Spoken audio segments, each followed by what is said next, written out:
bienvenue sur Unique et Libre, le podcast dédié aux femmes hypersensibles qui osent montrer au monde leur lumière. Je suis Jennifer, professeure de yoga, coach et entrepreneur holistique et ma mission est d'aider les femmes hypersensibles à refléter leur vérité, à prendre soin de la puissance de leur corps pour véhiculer leur puissance intérieure, afin de créer une vie d'abondance, d'harmonie et d'épanouissement. Une vie où elles sont libres d'être elles-mêmes et d'exploiter leur plein potentiel. Grâce au yoga, au développement personnel et à différents outils holistiques. Alors c'est parti! Hello, j'espère que tu vas bien. C'est un épisode qui va pas durer longtemps, mais j'avais vraiment envie d'aborder ça avec toi. C'est un sujet qui est très important. On va parler de développement personnel et spirituel. Il fallait que cet épisode soit parmi les premiers parce que c'est deux domaines qui font partie de mon métier et de mon quotidien. Ça va faire plusieurs années que je travaille sur moi, que j'ai commencé cette introspection, ce dépouillement. Et ce n'est pas fini, ce ne sera jamais fini. Première des choses, bim, on pose le cadre. Et j'avais vraiment envie de te partager un peu de mes réflexions depuis ce commencement pour que tu puisses garder ton libre arbitre et surtout éviter quelques pièges dans lesquels j'ai pu également tomber lorsqu'on rentre dans cette démarche de quête de soi et de sens qui est notamment ceux du dev perso et spirituel New Age. Avant de bien commencer, je tiens juste à préciser que je détiens aucune vérité. Je pense que de toute façon, il n'en existe aucune. Chacun a sa propre perception de son propre monde, a son propre vécu et ses propres expériences. Donc peut-être que ce que je vais te dire ne va pas résonner avec toi et on ne partagera peut-être pas la même vision ni le même avis et c'est totalement ok. Comme je dis souvent dans mes cours de yoga, je transmets des choses et ça te parle, tant mieux. Ça ne te parle pas, ce n'est pas grave.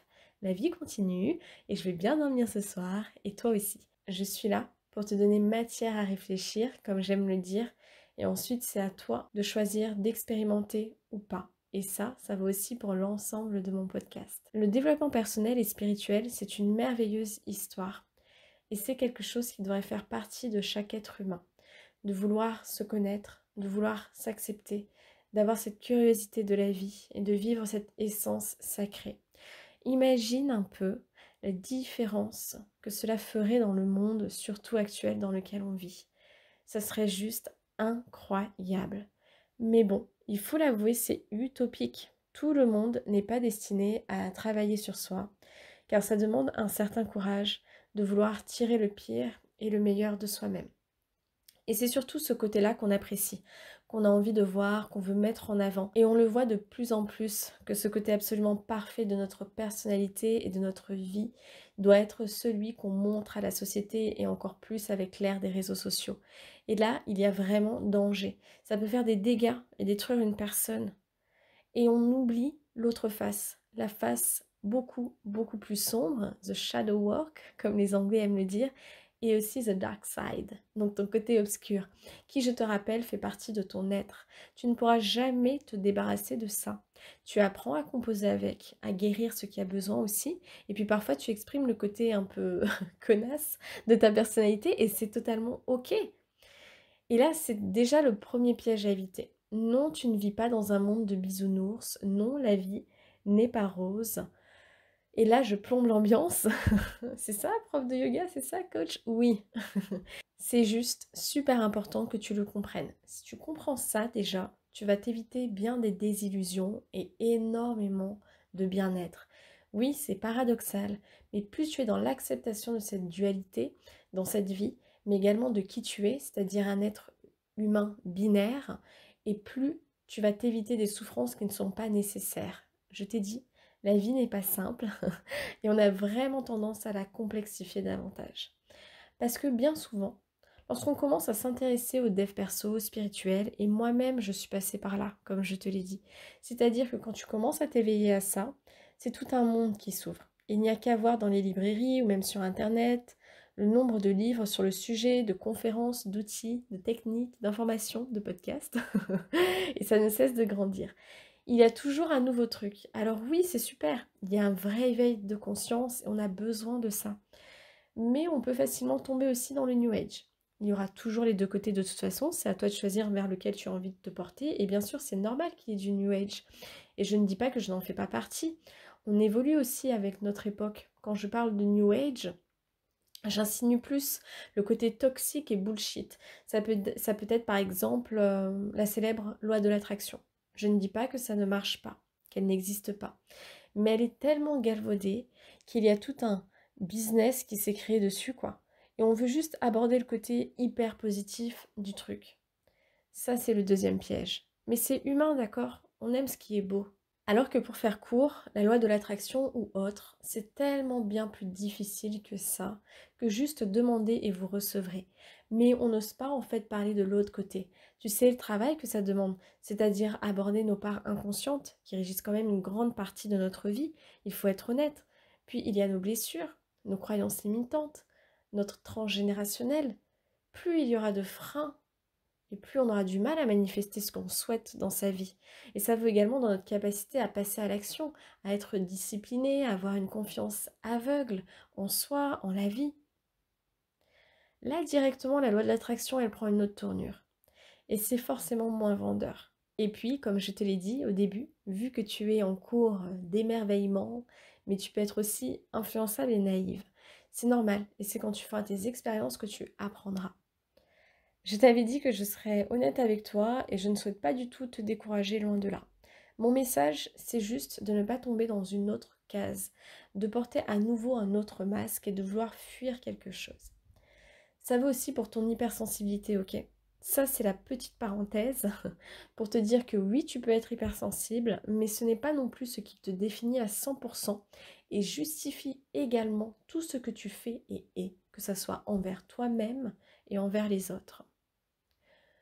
Parce qu'au début, mais ça peut aussi arriver après des années de dev perso et spirituel, ok. L'évolution, elle est permanente et chacun va à son propre rythme, il n'y a pas de jugement.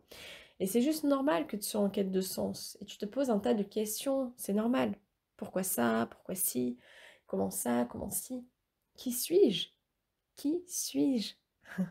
Et tu as tellement envie de savoir qu'en fait tu cherches à te remettre à nouveau quelque part pour au final combler un besoin d'appartenance et accepter ta différence alors que ce ne sont juste que des caractéristiques en tant qu'humain avant tout. Et le troisième piège, ça serait justement de se couper de ton humanité.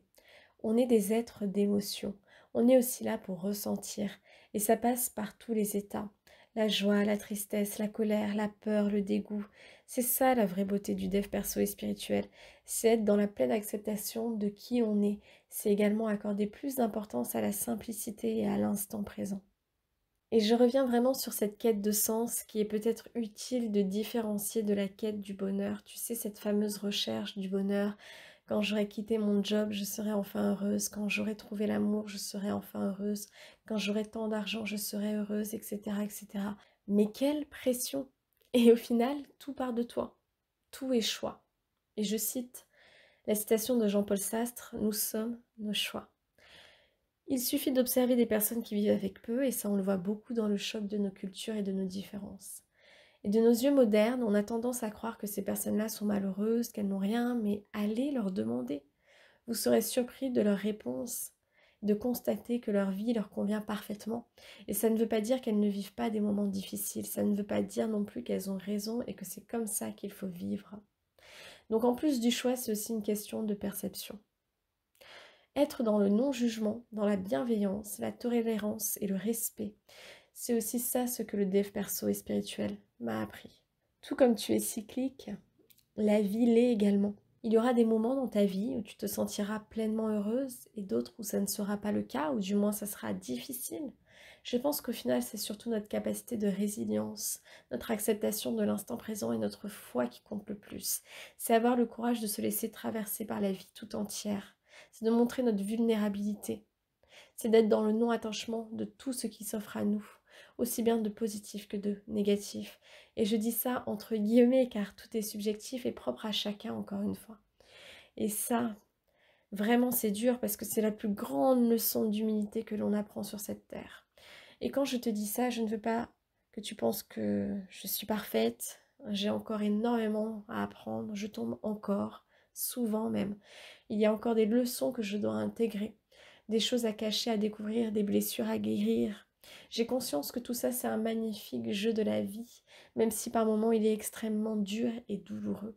et qu'il y a des jours où je souhaiterais reprendre cette pilule bleue, vraiment.